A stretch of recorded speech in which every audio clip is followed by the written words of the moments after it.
ஆன்மீக நண்பர்கள் அனைவருக்கும் வணக்கம். இன்னைக்கு நம்ம என்ன பார்க்க போறோம் அப்படின்னா, முருகா அப்படின்னு சொன்ன உடனே நமக்கு முதல்ல ஞாபகம் வருவது அவரோட அழகு தாங்க. பொதுவாகவே சபரிமலை ஐயப்பனுக்கு தான் 41 நாட்கள் மாலை அணிந்து மண்டல விரதம் இருப்பாங்க. ஆனால் ஐயப்பனுக்கு மட்டும் இல்லாமல் முருகப்பெருமானுக்கும் கூட 48 நாட்கள் விரதம் இருக்கும் வழக்கமானது இருக்குங்க. தீவிர முருக பக்தர்களும் முருகப்பெருமானிடம் தாங்கள் முன்வைத்த வேண்டுதல்கள் அனைத்துமே நிச்சயம் நடந்தே தீர வேணும் அப்படிங்கிறதுக்காகத்தான் இந்த விரதத்தை முக்கியமாக மேற்கொள்கிறாங்க. கல்வி, ஞானம், செல்வம் இந்த மாதிரியான எல்லாமே நமக்கு முழுமையாக கிடைக்க வேணும் அப்படின்னா நம்ம கந்த சஷ்டி விரதம் இருக்கிறது ரொம்ப ரொம்ப சிறப்புங்க. இந்த ஆண்டு மகா கந்த சஷ்டி விரதம் எப்போது துவங்குது? முருகப்பெருமானுக்கு 48 நாட்கள் கந்த சஷ்டி விரதம் இருக்கிறவங்க எந்த நாளில் நம்ம விரதத்தை துவங்க வேணும்? விரதத்தை துவங்குவதற்கான முறைகள் என்ன? விரத காலங்களில் நம்ம என்னென்ன செய்ய வேண்டும்? என்னென்ன மந்திரங்களை முக்கியமாக சொல்ல வேண்டும்? இப்படி நம்ம கந்த சஷ்டி விரதம் இருந்து வழிபட்டால் நமக்கு எப்படிப்பட்ட பலன்கள்லாம் பெற போகிறோம் அப்படிங்கிறத பற்றி தான் இந்த பதிவின் மூலமாக நம்ம பார்க்க போகிறோம். இந்த வீடியோ உங்களுக்கு நிச்சயமாக பயனுள்ள ஒரு தகவல்களை கொடுக்குங்க. வீடியோவை ஸ்கிப் பண்ணாமல் முழுமையாக பாருங்கள். நீங்கள் இப்போ தான் நம்ம சேனலை ஃபர்ஸ்ட் டைமாக பார்க்குறீங்க அப்படின்னாலும் சப்ஸ்கிரைப் பண்ணி வச்சுக்கோங்க. கூடவே இருக்க பெல் ஐக்கானையுமே ப்ரெஸ் பண்ணிட்டு வாங்க வீடியோக்குள்ளே போகலாம். அதுக்கு முன்னாடி உங்களுடைய ஃப்ரெண்டு அல்லது ரிலேஷன் யாராவது கந்த சஷ்டி விரதம் இருக்கிறாங்க அப்படின்னா மறக்காமல் இந்த வீடியோவை அவங்களுக்குமே கூட ஷேர் பண்ணி விடுங்க. அவங்களுக்கும் யூஸ் ஆகட்டும். வாங்க வீடியோக்குள்ளே போகலாம். முருகப்பெருமானை வழிபடுவதற்கும் கேட்ட வரங்கள் எல்லாமே பெறுவதற்கும் உரிய மிகச்சிறந்த நாள் தாங்க சஷ்டி திதி. மாதந்தோறுமே வளர்பிறை மற்றும் தேய்பிறையில் சஷ்டி திதியானது வரும்போது பக்தர்கள் முருகப்பெருமானை வேண்டி விரதம் இருப்பது இருக்கு. இருந்தால் கூட அதிகப்படியான முருக பக்தர்கள் சஷ்டி விரதம் கடைபிடிப்பது ஐப்பசி மாதத்தில் வரும் மகா கந்த சஷ்டி விழாவின் போதுதான். முருகப்பெருமான் சூரனை வதம் செஞ்சு தேவர்களை காத்த ஒரு திருநாளாகும். அப்படிங்கிறதுனால தான் ஐப்பசி மாத அமாவாசைக்கு பிறகு வரும் பிரதமை திதியில் துவங்கி சஷ்டி வரைக்குமே சில பேரும், சப்தமி வரைக்குமே சில பேரும் விரதம் இருந்து வழிபடுவது வழக்கமாகவே இருந்துட்டு வருதுங்க. கந்த சஷ்டி விரதம் 2025 துவங்கும் நாள் ரொம்ப முக்கியமானதாக சொல்லப்படுதுங்க. மகா கந்த சஷ்டி விரதத்தில் மிளகு விரதம், இளநீர் விரதம் என பல வகைகள் இருக்குங்க. இதை 7 நாட்கள் மட்டும் கடைப்பிடிக்கப்படுங்க விரதம் ஆகும். இன்னும் தீவிரமான முருக பக்தர்கள் பார்த்திங்களா, பக்தியின் காரணமாகவும் முருகனோட தாங்கள் முன்வைத்த வேண்டுதல் நிச்சயம் நிறைவேற வேணும் அப்படிங்கிறதுக்காகவும் தொடர்ந்து 48 நாட்கள் எனப்படும் ஒரு மண்டலத்திற்கு கந்த சஷ்டி விரதத்தை கடைபிடிப்பாங்க. மாலை அணிந்தோ அல்லது மாலை அணியாமலோ இந்த விரதத்தை நீங்கள் இருக்க ஆரம்பிக்கலாம்.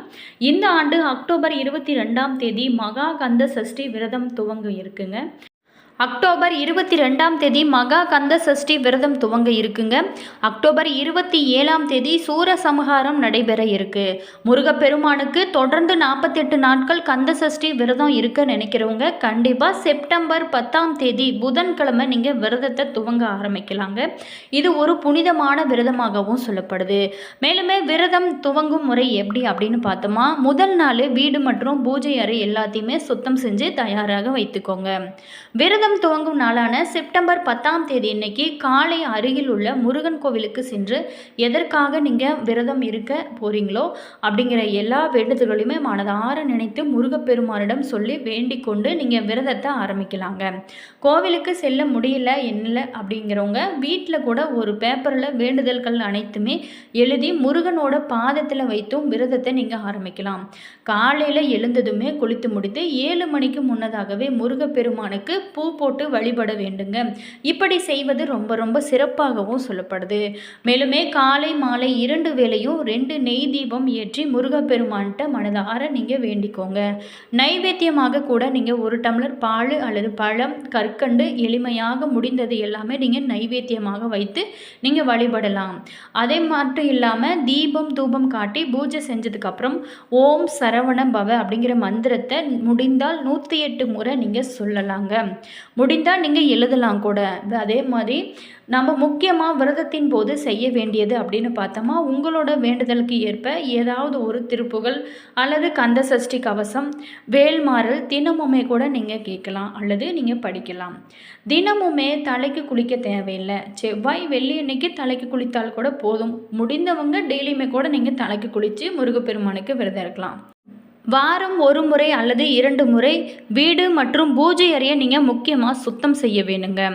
விரதம் இருப்பவங்க கண்டிப்பாக அசைவம் சாப்பிடவே கூடாது. வீட்டில் இருக்கிறவங்களுமே அசைவம் சமைத்து கொடுக்கக்கூடாது அப்படின்னு சொல்லப்படுது. முடிந்தால் அதை ட்ரை பண்ணுங்கள். வீட்டில் அசைவம் சமைத்தால் அடுத்த நாள் வீடு சுத்தம் செஞ்சு பூஜைகளை நீங்கள் தொடரலாம். பெண்கள் பொறுத்த வரைக்குமே மாதவிடாய் காலத்தில் வீட்டில் இருக்கிறவங்கள தீபம் ஏற்ற சொல்லி பூஜை அறைக்கு செல்லாமல் நீங்கள் வழிபடலாங்க.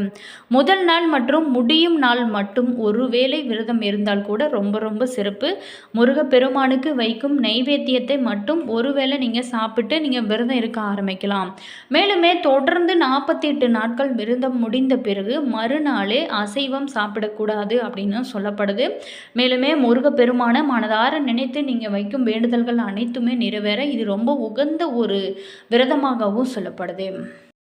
அப்படிப்பட்ட புண்ணியம் நிறைந்த முருகா அப்படின்னாலே அனைத்து துன்பங்களுமே விலகிவிடுங்க அப்படின்னு சொல்லுவாங்க. அப்படிப்பட்ட முருகப்பெருமானுக்கு உகந்த நாட்கள் தான் சஷ்டி விரதம். மேலுமே இந்த விரதத்தை பார்த்தீங்களா, திருமண தடை உள்ள ஆண்களோ அல்லது பெண்களோ இந்த சஷ்டி விரத நாட்களான 2025 விரதம் இருந்து வழிபட்டு வந்தாலே பலன்கள் கண்கூட பார்க்க முடியும் அப்படின்னு சொல்லப்படுது. குறிப்பாக முருகன் போன்ற அழகான கணவன் கிடைக்க வேணும் அப்படின்னு நினைக்கும் பெண்கள் கட்டாயமாக இந்த விரதத்தை நீங்கள் பின்பற்றலாங்க. கந்த சஷ்டி விரதம் இருந்தாலே நம்மளோட வாழ்க்கையில் பல்வேறான மாற்றங்கள் நல்லபடியாக அமையும். இப்படியெல்லாம் நல்ல வரன் கிடைக்குமான்னு சந்தேகமா? மேலுமே ஸ்கந்த சஷ்டி அல்லது கந்த சஷ்டி நாள் முக்கியமான தமிழ் இந்துக்களால் கொண்டாடப்படுதுங்க. இது முருகப்பெருமானுக்கு அர்ப்பணிக்கப்பட்ட மிக முக்கியமான பண்டிகைங்க. சஷ்டி அப்படிங்கிறது 6வது திதி. வளர்பிறை சஷ்டி, தேய்பிறை சஷ்டி என முருகர் பக்தர்கள் சஷ்டி திதிகளில் விரதம் இருந்து அவரை மனதார நினைத்து வணங்குவாங்க. ஆனால் கூட வெள்ளிக்கிழமை மற்றும் செவ்வாய்க்கிழமை முருகப்பெருமானுக்கு உகந்த கிழமையாகவும் சொல்லப்படுது. கார்த்திகை, பூசம், விசாகம் போன்றவை எல்லாமே முருகப்பெருமானுக்கு உகந்த நட்சத்திரங்கள். திதிகளில் சஷ்டி திதி முருகப்பெருமானுக்கு உகந்ததாக சொல்லப்படுது. கந்தனோட வெற்றியை கொண்டாடும் வகையில் தான் மக்கள் இந்த நாளில் விரதம் அனுசித்து சகல சம்பிரதாயங்களுடனும் இறைவனை வழிபடுறாங்க. கந்த பகவானை வழிபடுவதன் மூலம் அவர் பக்தர்களுக்கு செழிப்பு, மகிழ்ச்சி, மரியாதையுடன் ஆசீர்வதிப்பார் அப்படின்னு முழுமையாக நம்பப்படுது. மேலுமே முருகப்பெருமானோட அருளை பெற உதவும் விரதங்கள்னு பார்த்தோமா, சஷ்டி விரதம் 2025 முருகப்பெருமானுக்கு உகந்தமான விரதங்களில் சஷ்டி விரதம் ரொம்ப ரொம்ப முதன்மையானதாக சொல்லப்படுது. ஒவ்வொரு மாதம் சஷ்டி விரதம், தேய்பிறை சஷ்டி, வளர்பிறை சஷ்டி வந்தால் கூட கந்த சஷ்டி விரதம் ரொம்ப ரொம்ப முக்கியம் வாய்ந்ததாக சொல்லப்படுது. இந்த கந்த சஷ்டி நாளில் பார்த்தீங்களா, விரதம் இருந்து முருகப்பெருமான மனதார நினைத்து வழிபட்டு வந்தாலே உங்களோட வாழ்க்கையில் இருக்கும் கஷ்டங்களானது மறைய ஆரம்பிக்கும். உங்களுடைய வேண்டுதல்களுமே நிறைவேறும் அப்படின்னு சொல்லப்படுது. இந்த விரதம் கடைபிடிப்பது உடல் மற்றும் மனதை ரொம்ப சுத்தமாக வைத்து கொள்ளுங்க. இந்த விரதத்தை கடைபிடிக்கிறதுனால குடும்பத்தில் அமைதியான ஒரு சூழல் இருக்கும். மேலுமே வழிபாட்டின் பலனாக கஷ்டங்கள் இருந்து விடுபட முடியும் அப்படிங்கிறது நான் காலங்காலமாகவே இருந்துட்டு வர ஒரு விஷயம்.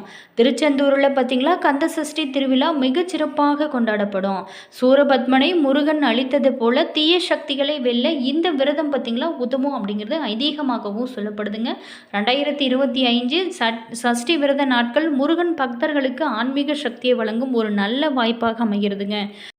மேலுமே இப்படிப்பட்ட புண்ணியம் நிறைந்த சஷ்டி கந்த சஷ்டி விரதம் இருக்கிறதுனால தீராத வினைகள் அனைத்துமே தீருங்க. குழந்தை பேரு, திருமணம், வேலை போன்ற உங்களுடைய விருப்பங்கள் அனைத்துமே நிறைவேறும். செல்வ வளமானது உங்களுக்கு பெருகி கொண்டே இருக்குங்க. ஆன்மீக வளர்ச்சி உண்டாகும் எனவும் சொல்லப்படுது. மேலுமே இந்த விரதத்தை ஐப்பசி மாத வளர்ப்பிறையில் கடைபிடிப்பது ரொம்ப ரொம்ப சிறந்ததாகவும் சொல்லப்படுது. இது முருகப்பெருமானோட அருளை முழுமையாக பெறுவதற்கு சிறந்த ஒரு வழி அப்படின்னு சொல்லப்படுதுங்க. முருகனை போற்றி குழந்தை வரம் வேண்டும் தம்பதியினருக்கு முதல் கந்த சஷ்டி விரதத்தை நீங்கள் மேற்கொள்ளலாம். இது அவங்களுக்கு முருகனே குழந்தையாக அவதரிப்பதார் என்ற ஒரு நம்பிக்கையுமே தருகிறதுங்க. கந்த சஷ்டி விரதம் இருக்கிறவங்க 6 நாட்கள் உபவாசமாக இருப்பது சிறந்ததாகவும் சொல்ல முடியப்படுது.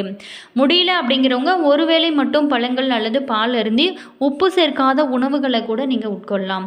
விரதத்தின் போது உடல் மற்றும் நீரேற்றமாக இருக்க வேணும், தண்ணீர் நிறைய குடிக்க வேணும் அப்படின்னு சொல்லப்படுதுங்க. இந்த விரதம் இருந்தாலே உங்களோட வாழ்க்கையில் பல்வேறான மாற்றங்களை நீங்கள் எதிர்பார்க்கலாங்க. கண்டிப்பாக முடிஞ்சவங்க இதை செஞ்சு பாருங்கள், உங்களுக்கு நல்ல ஒரு வழிகாட்டாக இருக்கும் அப்படின்னு சொல்லப்படுது. என்ன நண்பர்களே, இந்த வீடியோவில் கந்த சஷ்டி விரதம் 48 நாட்கள் எப்படி விரதம் இருப்பது அப்படிங்கிறத பற்றி தான் பார்த்தோம். இந்த வீடியோ உங்களுக்கு பயனுள்ள ஒரு தகவல்களை கொடுத்துருக்கோம் அப்படின்னு நினைக்கிறேன். வீடியோ பிடிச்சிருந்தா லைக் பண்ணுங்கள், கமெண்ட் பண்ணுங்கள், ஷேர் பண்ணுங்கள். இதே போல் தகவலை நீங்கள் தெரிஞ்சுக்கணும் அப்படின்னாலும் மறக்காமல் சப்ஸ்கிரைப் பண்ணிட்டு கூடவே இருக்க பெல் ஐக்கானையுமே ப்ரெஸ் பண்ணிக்கோங்க. அப்போ தான் நாங்கள் போடுற ஒவ்வொரு வீடியோவுமே உடனுக்குடன் நோட்டிஃபிகேஷனாக வந்து சென்றடைங்க. உங்களோட கருத்து என்ன அப்படிங்கிறத மறக்காமல் கமெண்ட் பாக்ஸ் செக்ஷனில் பதிவிடுங்க. உங்களுக்கு இந்த வீடியோ பிடிச்சிருந்துச்சு அப்படின்னா டிஸ்கிரிப்ஷனில் கந்தனுக்கு அரோகரா, முருகனுக்கு அரோகரா அப்படிங்கிற வாசகத்தை கமெண்ட் பாக்ஸ் செக்ஷனில் பதிவிடுங்க. All viewers, thank you.